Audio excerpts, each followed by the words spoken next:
The U.S. Supreme Court in Washington just struck down the federal law banning sports betting in most states. Now it's up to each state to decide if they want to allow fans to wager on sports. And here to tell us what it can mean here in Michigan is our legal expert, Clarence Dass of the Dass Law Firm. Thank you so much, Clarence, for joining us this morning. So right now, what is the state of sports betting in Michigan? Right now, it's still illegal. And the Supreme Court has overturned a decision from 1992 that said states can't ban it. But right now, as it stands, it's still legal.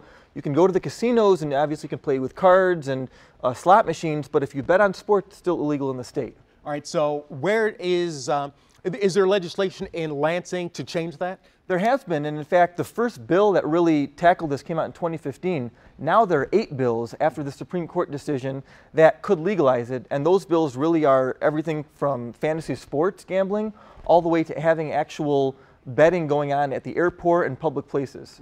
Now, is there a timeline that you would expect these bills to move through Lansing and for people to be able to begin to wager on sports? Most of these bills had been stalled in the legislature for months and months until last week, in which time they pushed them right up for an immediate vote. They got the vote in some cases and other times they didn't. But I expect that within the next 6 months it's going to be a big issue because one, it's an election season and this could mean more revenue to the state. And 2, as other states begin expanding their sports gambling, Michigan could follow. All right, and you mentioned revenue because, of course, it always goes back to money. How much money is on the line, and how much does the state think that they might be able to get from this? Legislators are using this as a way to fund roads and education. It's always coming back to those 2 things that legislators find ways to spend money on and need money for. So they're estimating about $500 million in revenue could come from gambling on sports throughout the state.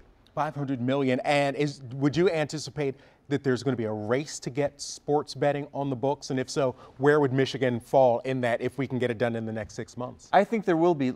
Experts are saying that the Midwest right now is a hot target for sports betting. We were one of the first states in the country to have casinos legalized outside of Las Vegas. So they're saying that Michigan, Ohio, and Indiana could be some of the first states, and I think Michigan could be the first. All right, so we'll have to keep an eye on that, and of course we'll have you back to break down what they finally do pass. Clarence Dass of the Dass Law Firm, thank you so much for joining us. Appreciate it.